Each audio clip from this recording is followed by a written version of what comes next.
I can't be a pessimist because I'm alive.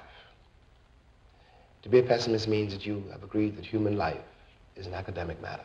Playwright, novelist, essayist, activist, and legend are some of the terms one could use to describe James Baldwin. Born in 1924 in Harlem, Baldwin was an American who took to writing to express the ill treatment of African Americans and those with different sexual orientations.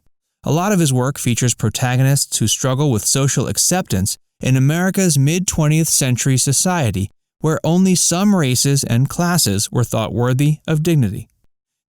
These characters are also set in a backdrop of socio-political movements, such as the gay liberation movement, which lends scenes authenticity. Some of Baldwin's best works include The Fire Next Time, which occupied most of the New Yorker magazine's November 1962 issue, the 1964 play Blues for Mr. Charlie, which debuted on Broadway in 1964, and his last unfinished manuscript, Remember This House, which included his recollections of notable civil rights leaders such as Martin Luther King Jr. The unfinished manuscript was later adapted into a documentary titled I Am Not Your Negro in 2016, which was nominated for an Academy Award. While Baldwin is commonly regarded as an American writer, his writing career took off 5 years after he left America for Paris. Fans often wonder why he decided to leave the country permanently. Why did he leave the States? An interview published in the 1984 spring edition of the Paris Review provides insight into James Baldwin's life, why he left the States, when he realized he would become a writer, and how the journey was. When asked why he left, Baldwin started off with, "I was broke." He later spoke about the difficult conditions in New York and how African Americans' options were very limited. As a poor man with limited means, the streets were scary, and it boiled down to kill or be killed. He even said prison time was a very real possibility. With circumstances as they were, his time was running out, and the unfortunate fate that awaited most destitute African Americans would have been his if he didn't act fast. Moreover, Baldwin's best friend had taken his own life 2 years earlier, which played a role in the writer's decision to quit the States. When asked why France of all places, Baldwin says there was no special reason behind choosing the country. He only wanted to get out of America because he knew what was in store for him. If he stayed, he'd likely end up like his best friend and jump off the bridge. As to France, it was just as uncertain as any other country. With no knowledge of French, Baldwin moved to France in 1948 with only $40 to his name, and he had no friends there, no connections, and no job. While he accepted he was lonely, he firmly stated his solitude was his doing. He didn't want to know anyone or belong to any community. Although James Baldwin is known for his literary work, he pursued a different path in his teen years. At 14, he was a junior minister of the church, preaching to large crowds. However, Baldwin regarded himself as non-religious many times later in life. He even denounced his faith in Christianity. Keep watching to learn what brought about the change. Before we move on, please take a moment to hit the like button if you're enjoying this video. Click on the subscribe button to enjoy more interesting facts. He still loves America. After hearing an account of why James Baldwin left America and the circumstances he had to go through, one can't help but wonder if he had any happy feelings about his homeland. All the more so because he moved to France and never looked back. He once told the New York Times that America had not changed much. During the Paris Review interview, when he was asked to comment on whether he had changed, he accepted that he, in a sense, no longer had the same expectations from his country. During the interview, Baldwin accepted he always loved America and still did. He even went on to say it's impossible not to love your own country. One may move and settle elsewhere, but it is impossible to denounce that love for your country to yourself. Renaissance painter Beaufort Delaney was his mentor. James Baldwin considered Beaufort Delaney as his guide and mentor. At the age of 15, Baldwin crossed paths with the African-American painter whom he later referred to as his spiritual father and the first example of a black man as an artist. Baldwin recalled a specific incident that made a lasting impact. Baldwin and Delaney were at a street corner when Delaney asked Baldwin to look at the water on the street, to which Baldwin looked but only saw the water. When Delaney asked him to look again, Baldwin noticed the city's reflection in the thin layer of oil on the water. Baldwin described this incident as a great revelation when Delaney taught him how to see. He was pivotal in the publishing of Maya Angelou's first novel. American poet and activist Maya Angelou and James Baldwin were good friends. Angelou lovingly referred to Baldwin as brother, friend, or Jimmy.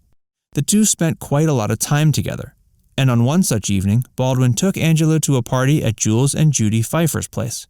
Jules Pfeiffer was a cartoonist and Pulitzer Prize winner.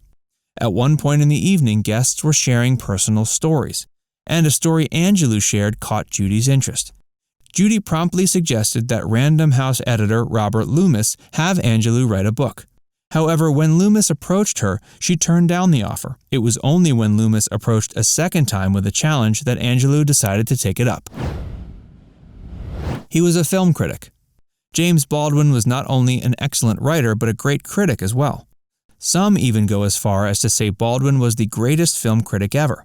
Irrespective of whether you agree with that, you can't deny his book-length essay, The Devil Finds Work, is a masterpiece. The essay, a work of art in itself, is a commentary on American and European films, the entailing politics and themes.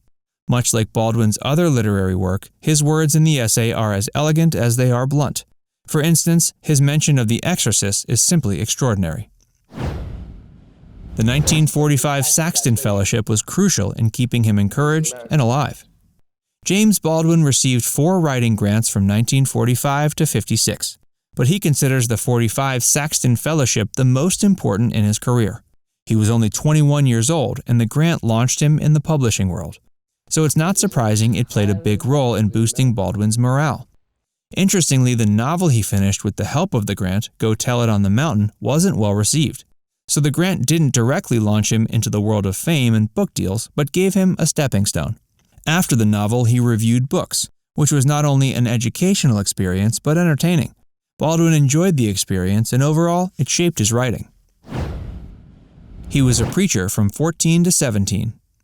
James never knew who his biological father was, and he shared a complicated relationship with his stepfather, David Baldwin, a Baptist minister. David had a son from his previous marriage, and together with James's mother, Emma Burdish Jones, he had 8 children. James claims David treated him harshly and that he suffered from child abuse. While James and David had a strained relationship, religion served as a common ground between them.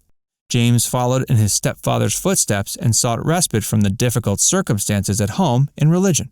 At 14, he became a junior minister, and soon he was preaching to large crowds. In the interview with the Paris Review, James says he never scripted a speech. Instead, he would study the texts, improvise, and play it by ear. At the age of 17, he began to view Christianity in a different light. He felt the religion was racist and reinforced slavery, so he decided to step away from continuing as a minister. His essay, Letter from a Religion in My Mind, sheds light on his perspective. In the essay, James says his young age made him popular, and he even confesses he enjoyed the attention. Most of all, he believes his time as a preacher allowed him to break free of his stepfather's hold. As a preacher, he had more privacy, and he had found a way to escape from punishment. Even so, he eventually realized that while he had tied his stepfather's hands, he had also become just as tied to the situation. Later in life, Baldwin visited Elijah Muhammad, leader of the Nation of Islam, who asked him about his religious beliefs. Baldwin said he hadn't followed any religion since he left the church. However, he did add his experience as a junior minister molded his writing. Later in life, Baldwin also praised religion's role in inspiring African Americans to join the fight against slavery. However, he also said religion's role in life is to set us free and make us more loving, and if that's not the case, it serves no purpose at all. James Baldwin was a prominent figure of the mid-20th century and played a pivotal role as one of the artists at the forefront of the fight against oppression in the name of race, caste, and sexual orientation. In his 35-year-long career, Baldwin delivered many exceptional literary works, which have won him much critical acclaim and recognition. He's been conferred with many titles and honors around the world, even after his passing. If you only read one piece by James Baldwin, let it be the essays of The Fire Next Time. What was more surprising to you, that he was a young pastor, or that he moved to France with only $40 to his name? Let us know in the comments section. And if you enjoy these facts about James Baldwin, hit the like button and subscribe to our channel for more interesting content. And hit the bell icon to stay updated on our latest videos. Risking myself, my wife, my woman, my sister, my children, on some idealism which you assure me exists in America, which I have never seen.